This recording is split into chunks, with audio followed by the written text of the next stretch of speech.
Welcome back to Green Sports Zone. Welcome back to this week's edition of the Terry's Flooring Jacob Willett Show, where we cover everything down here in Lower Afton with the Chucky Doak Black Knights baseball team. As always, I'm joined here with head coach Jacob Willett. Coach, how's it going? It's been better. I wish we were still playing, but we had a good year, so we're here wrapping things up. Unfortunately, everybody that's watching this does know, of course, this is a closeout edition of the Jacob Willett Show. End of the season is upon us now. It unfortunately ended in the region tournament at the hands of Pigeon Forge. You got further than you had the previous 3 years in the program, furthest you've made it so far as a head coach. Just all in all, first question, how happy were you with the success this season? I'm happy. We're not satisfied, but we're happy with the steps that we made as a program. I'm sure I'll touch on this more later, but we've taken huge strides here from year one to year two. And if we can keep making these strides into year 2, year 3, and year 3 or year 4, we're going to be in a tremendous spot as a program. And we're going to be a competitive program in our area and within the state if we keep making strides like we did this year. And, we had a lot of turnover going into this year. We had a lot of guys that we had to replace. And next year, we've got 2. So for us to have to replace as many guys as we did, we had a really, really good season. We're playing a different style of baseball now. We're playing a competitive style of baseball and a competitive brand of baseball. So encouraged by that, super happy about that, and hopefully we can just keep it moving forward. Let's go through the region tournament. Started off with Pigeon Forge. Very close game with them that came down to the wire with a 2-0 loss. Puts you into the losers bracket with West Green. You defeat the Buffaloes for the 3rd time this season, 6-0 to effectively end their season. Then that throws you back into a game with Pigeon Forge, close until the very end when it got away. So take us through the region tournament this year. Game 1 of the region tournament, we lose 2-0. We out-hit Pigeon Forge 6-2 and lost 2-0. That's frustrating for sure. Lincoln probably threw one of his best games of the year for us. Gave up 2 hits against a quality baseball team, and that's a game that we felt like got away from us, that we didn't capitalize on our opportunities. We had a lot of guys in scoring position early and we just couldn't get them across, and credit to Pigeon Forge, they're extremely well coached, and they do a lot of little things the right way, and you don't see any bad baseball teams in regions usually, so that we made them earn it, but they played well. And we just didn't capitalize on some of the opportunities that we had. And that was a frustrating one, especially, to be in that game and to be really the better team through that game and to just not have the scoreboard reflect. I think we played a better baseball game than Pigeon Forge. And I think, the scoreboard just didn't reflect that. But, we move into the West Green game after losing that one, and we respond well. We win 6-0. I think a pretty good margin of victory against a really good team. And we did a lot of little things a lot better in that game. We applied some pressure to their defense. We caused some mistakes by creating a little chaos with our offense of philosophies and how we do things. And, it was the only game in the tournament that we were able to do that. So West Green's a good team. We were worried about that game. We didn't want our season to end there, especially against a team that we'd beat a couple times, and we came out and were able to get the job done. And then moving on to the last Pigeon Forge game, they hit the baseball extremely well that game. How many hits did they have? 10, 12? They had a ton of hits. They out-hit us. At the end of the day, that's what it came down to. They hit it better than we did. They played clean defense and hit the baseball, and a lot of times, that's a winning formula. We just weren't able to get as much offensive production through the regional tournament that we needed. And, we'll make adjustments moving into next year. We'll put emphasis on where we struggled. Like last year, moving into this year, we struggled a lot defensively and competing with our pitching. And, looking back from last year where that was a weakness to this season here, that was our strength. Mm-hmm. So if we can if we can keep that progress and then turn what was our weakness this year, which is offensive production, into a strength next year, we're going to be really solid. So that's where we need to make adjustments and corrections is offensively, and then continue to develop guys defensively and pitching-wise. 10 hits for Pigeon Forge in that second game. Yeah, they hit it all over the park. And we weren't able to do that. So that ultimately sums up that game. They just swung it better than we did. I mean, defensively and pitching-wise, I don't think they did anything better than us except for hitting, and that was the difference. One thing that I guess you can hang your hat on at the end of the year, you probably don't look for, I guess, what do you call it? You don't look for moral victories in things whenever you do take losses, but one thing that you can always look back on is you made it to regions. Not only did you make it to regions, you advanced to the game that would have advanced you to sub-state, and you could say that you were one of the last 24 teams within the state. How happy were you being able to hang your hat on the fact that you were one win away from sub-state in only your second year with these guys? It's encouraging. I'm not disappointed with getting to that spot, but we're disappointed that we didn't go beyond the point that we did. We feel like we're good enough to not be one of the top 24. We think we're good enough to be one of the top 15. So hopefully our guys that are coming back learn from this, and we didn't have any guys. We had one dude on our baseball team that's been to regions. One guy out of everyone we had. We had one guy that had been to regions in his career. And now, every single player that we got coming back has been to regions, so they've experienced. They know how thin of a margin they have as far as moving on and going home. So hopefully we can learn from this and we can grow as a program, and we can learn to win big games. And, that's something that Pigeon Forge has done a lot of, because you look at them, they've won some state championships here recently. And they've won a lot of regional They won a regional championship last year. They were second this year. They've won when the stakes are high. We haven't had to yet. So hopefully we can learn from this and learn how to win when the stakes are at the highest. So it's encouraging that we're moving in the right direction. Now we just got to take the next step. You got a lot of kids coming back too. Like you mentioned, only graduating 2 seniors. You've got 7 of your 9 coming back. That's encouraging. That's exciting. Looking forward to it. But I guess that kind of recaps the regular season with the region tournament. But I'd like to talk about the season as a whole in the second half. Talk about some of your favorite moments and memories. Kind of look back on it a little lightheartedly. I know it still stings at the moment, but try to get some fun out of it. So we'll move into the second half. We'll talk about that right after these messages here on Green Sports Zone. Greene County, when the game's on the line, you need a team you can trust. Just like your favorite players on the field, Bailey Heating, Air, and Electrical has been showing up for over 30 years, delivering top-notch service to our hometown. We're just not your local experts, we're your neighbors, committed to keeping your home comfortable all year long. Call now at 423-636-8409 to become a member with us and get a heating inspection before winter comes. Life's better with Bailey. For more than 30 years, Tommy's Plumbing has served customers in East Tennessee with licensed and professional plumbing services. From installing your new faucet to replacing your existing piping system, our team at Tommy's Plumbing is trained to handle the job with professionalism, attention to detail, and integrity. By offering warranties on most products installed by our technicians, Tommy's Plumbing stands behind our work, ensuring that your plumbing needs are not only met, but that your problem is solved for the long term. When you need reliable and professional plumbing service, Tommy's is the only call to make. So give us a call today and let us show you the Tommy's difference.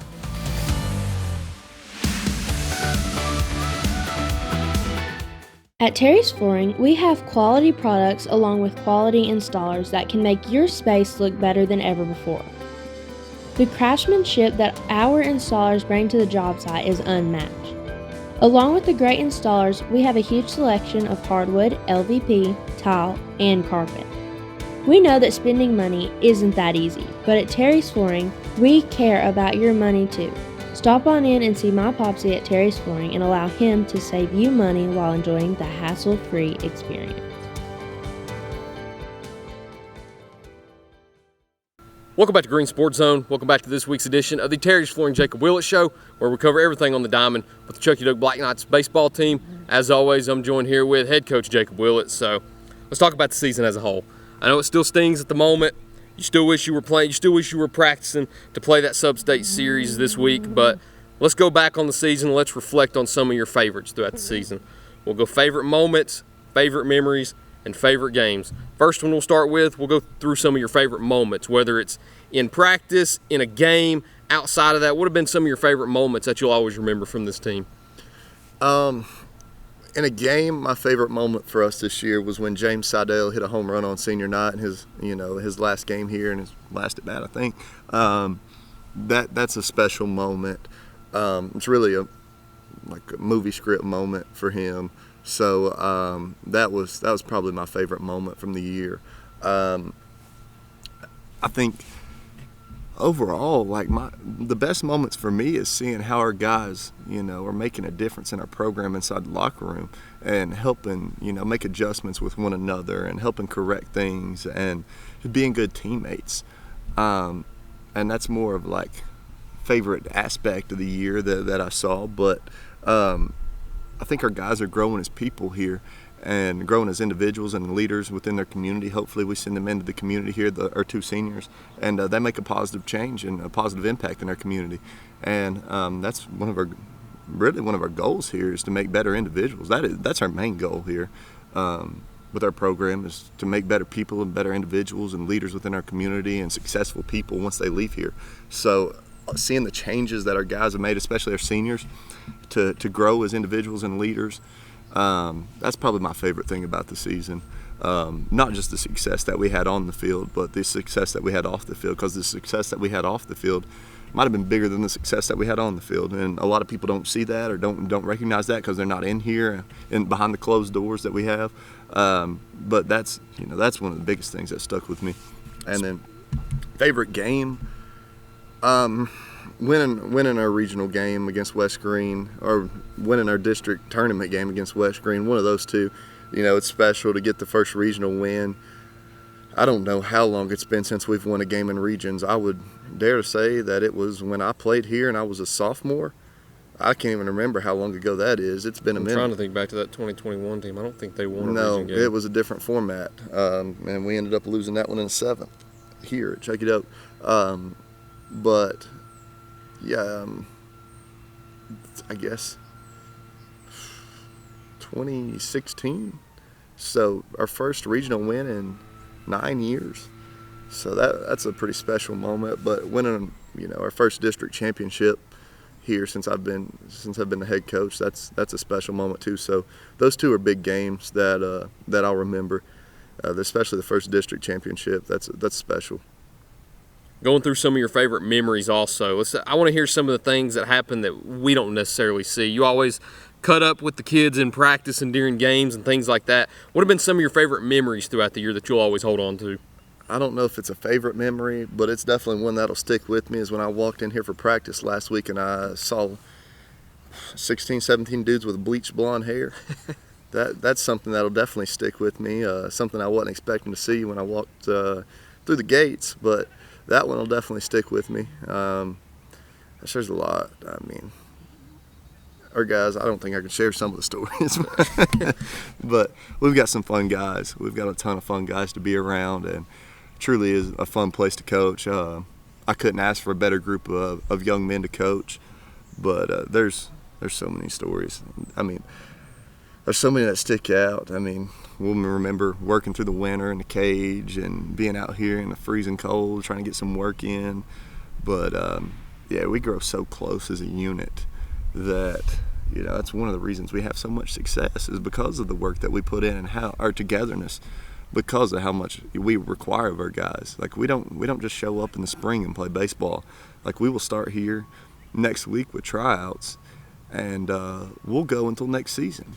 And whether it's the form of individual work, or we bring in 3 or 4 guys for a hitting group, or summer workouts, I mean, we grow close as a unit, and I think that's caused our culture and our program to grow tight and to grow strong with our bonds. So yeah, the off-season work, it'll stick with you, and we'll make some more memories here this year, hopefully. I think one of my personal memories that'll stick out the most from this year is that shower that they gave you right after the district championship too. I'm sure that's one of the ones you'll always remember. 100%. That's something that'll stick with me for sure. Those are special ones because they don't happen that often. Mm-mm. You're not going to pour the bucket of water on somebody for just winning a rivalry game in the regular season. You're going to do that if you win a district championship or a region championship, or you clinch a berth to state. It's one of those special moments. You don't get many Gatorade showers or get many cold buckets of water poured on you after a game. So that's one of the ones that'll always be special. Hopefully we get some more of those moments. Our guys want to win a regional championship, and they want to move on to state. So hopefully we can take the steps required to do so. And this was a fun group to coach. It really was. And I couldn't be more proud of our guys for the season they had. And that's leading into my next question, too. You bring back most of the same bunch next year. You're only graduating 2 seniors in Seidel and Hinkle. So you've got pretty much the brunt of your team coming back next year. So how excited are you for next March to roll around and be able to come back onto the field here in Lower Afton with that same unit with the success that they've already showed? They're learning how to win, and that's huge. You know, our guys, they're not used to going out and winning 18 games in a season. Might not seem like a lot, but over the course of a year, it's quite a few wins that we had, and against some pretty good baseball teams that we played. We played, you know, we've spoken on it before, but we've played some really good teams, and we won a lot of games. So it's exciting to get a lot of those guys back that have played a lot of really good competitive baseball teams, some of the best teams in the state. They know what it's like. Hopefully they develop. We get bigger, stronger, faster. And the guys we got back, I mean, the 7 guys there, or really 8 guys in the lineup that played a ton of baseball for us that we get back. We've got a ton of room to grow, and we can only get better from here. So we'll get some new faces in. You know, we'll get some freshmen in, maybe a new face here or there through, what might be the daggone transfer portal here in June. State of Tennessee, yeah. Hopefully it helps us out. You know, we can always use some competitive talent. But yeah, we'll have some new faces, I'm sure of it, and we'll have a lot of returning guys that have played a lot of baseball here. So we'll have a ton of experience. And next year we kind of move from being young to not being so young. Yeah. So that's a big step to take as a program. You know, you hear it's a young team. Well, next year we're not going to be a young team. We're going to be a team that's played a crap ton of baseball. So hopefully, you know, the mistakes that we made through the year, some of the you know, we made some mistakes in the regional tournament, some base running mistakes, some playbook mistakes. You would hope with the guys that have played a ton of baseball for us that by next year we've got those kinks worked out and we play solid, don't give outs away, and take advantage of situations. 2 more questions that I've got for you. This one right here. One thing that you'll always remember about this team. I think this team, we got a ton out of this team. For, you know, we would you say you overachieved? So, depends on what the mark is. I'm always going to say we underachieved because we're always going to push for more. Okay. But for we didn't know what we were going to get, truly. Yeah. This could have been a team that really put up the same numbers as last year. Truly, it could have been. We thought, you know, our talent level was about the same as last year. We were like, well, you know, we got to fight for our district and try to make it out of our district. Well, we dominated our district, so that was achieving a whole lot for us. And then, you know, we move into, okay, we're achieving beyond where we thought we might. Why don't we push for more? And so then our goals kind of shifted from winning the district championship to, can we go to state or can we go to sub-state? And I think like halfway through the year, we had the conversation where it was like, you know, our goal shouldn't be to win the district here. It should be, can we go to sub-state and have a chance to go play for state? And I don't think we expected that during the race. I mean, some of our guys might have. You know, they got big expectations. I have big expectations. But now we definitely got expectations. Yeah. You can't not have expectations after having as much success as we had this year. So if we can overachieve our expectations next year, we might be having a different conversation this time next year. And that's the conversation we want to be having, right? So I would say we did overachieve from where we started the year, but we got a ton out of. We don't have the talent that Alcoa or Pigeon Forge or some of these teams have, but by gosh, we play right there with them. And by the time you put it all together, we might be just as good. So it's one of those things where it's like, if we can get a little better, make a couple adjustments, get a little more out of a guy here, there, get bigger, stronger, faster, what's stopping us, you know? So I think we had a really good year, and I think we realized that our ceiling's a lot higher than we thought it might be. Yeah. So it's encouraging, it's positive. one of my favorite quotes: "If people don't laugh at your goals aren't set high enough." I think it's one thing that every coach has to have the mindset of. You can't just shoot for the realistic goals. Our goal is to win the district championship, because when you do that, what do you do after? Right. You're playing with house money at that point, but you have to have your goals set higher than that. And I respect that out of you and how you coach this team. And the last question that I'll have for you, we've talked about them the last few weeks. They've been a topic of the show ever since senior night, going into the last district tournament, reaching the region tournament as seniors. But one last time, we've got to talk about Jake Kinkle and James Seidel. Everything that they've done for this program, all the work that they've put in, leading this team to a mark that they hadn't been to in 3 years, and winning a game like you mentioned they hadn't won in 9 years. One last time, talk about Jake Kinkle and James Seidel and everything they've done for this program. Well, it really reflects back to the conversation we just had, right? They've put our program in a whole new light here. We went from kind of being stagnant. I think there's three places a program can be. It can either be in decline, it can be in stagnation, or it can be on an incline. And they took us from really stagnation to decline level and really shot us up the charts here with the season and the character and the expectations and the standards that was set. They lived up to our standards. You know, we would have done a couple things differently, but they grew so much, and they pushed our program so far forward that, you know, it might not be where they wanted their season to end, but it might just be the jump start to something special here. And those guys can look back, you know, and, you know, whether it's a year, 2 years, 10 years, whenever we end up breaking through and having, you know, the season that'll always be remembered, which is what we're hoping to have.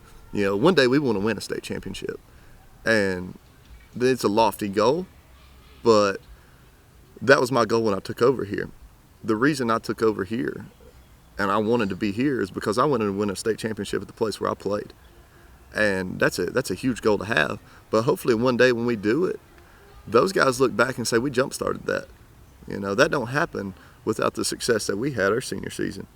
And I don't think, you know, any more needs to be said about that, really. That's the type of impact they had to push our program so far forward that now, you know, we just talked about it. We're on the incline. We're climbing as a program. And there's no better place to be. You know, it was similar to like Tennessee football was. I mean, under the Pruitt days, it wasn't good. You know, and then we have, you know, Hendon Hooker comes in and those guys, and they push the program into national relevancy, and we want to be in state relevancy here. So hopefully this was the group to really put us back on the map and put our trajectory much higher than it was prior to this year. Shout out to Jake Kinkle and James Seidel one last time too, and shout out to this team, because this team really did something special this year at Chucky Toke. Winning the district tournament once again, something that hadn't been done in 3 years. We winning a region game for the first time in 9 years, being back to, like you said, that relevancy where the Chucky Toke program had been before too. So credit to you and credit to all those guys for everything that the Chucky Toke program has been able to do to turn things around. But that's all the questions I have on my list. Unless there's anything else that you'd like to add, that's pretty much all I've got. No, we talked about goals, you know. Our goal when I first took over here was win the district. That was our goal last year. We didn't get it done. We got it done this year. We talk about the goal shifting. Now our goal is to go win the region. It's as straightforward as it gets. Like, moving forward, our guys got to show up with a championship mindset and a championship work ethic to go win the region, and then play with house money after that. Hopefully that goal seems very obtainable next year, like our district goal did this year, and then we can shift our goals past that like we did this year. So yeah, we're very excited about next year, very excited about the guys we got coming in and the guys that we got coming back, and we think we should have a really good baseball club for a really long time. So hopefully we can keep pushing this thing forward. Don't know if they can hear it, but we got a little bit of a band performance over here. It sounds like we got a trumpet going on. Got the band out. Sounds like the middle school. It has to be the middle school, right? It sounds good, though. I'll give him credit. It sounds good. That's up for debate, I guess. Shout out to Terry Thompson, too, for sponsoring this show this year. Shout out to Terry. Thank you for sponsoring this show. Coach, last thing I got for you, thank you for all the time this year. Absolutely. I know as a coach, as a teacher, during your day, sometimes it's tough to come out here, but thank you for all the time this year. It's beautiful being out here in Lower Afton. This is quite easily the best backdrop I think I have for any show. I appreciate that. You know, it's a beautiful place, and it's a place full of a lot of memories. And yeah, hopefully soon, a lot of success. We've had some success in the past, but hopefully it's nothing compared to what we got coming. So we've got to show up and work and achieve our goals. A lot of memories made here this year. A lot of memories will be made in the future. And that's it for all the interviews we've got here this year, Coach. Once again, thank you for everything this year. Thank you all for watching this year and this week's edition of the Terrace Flooring Jacob Willett Show. Look forward to seeing you next year here on Green Sports Zone.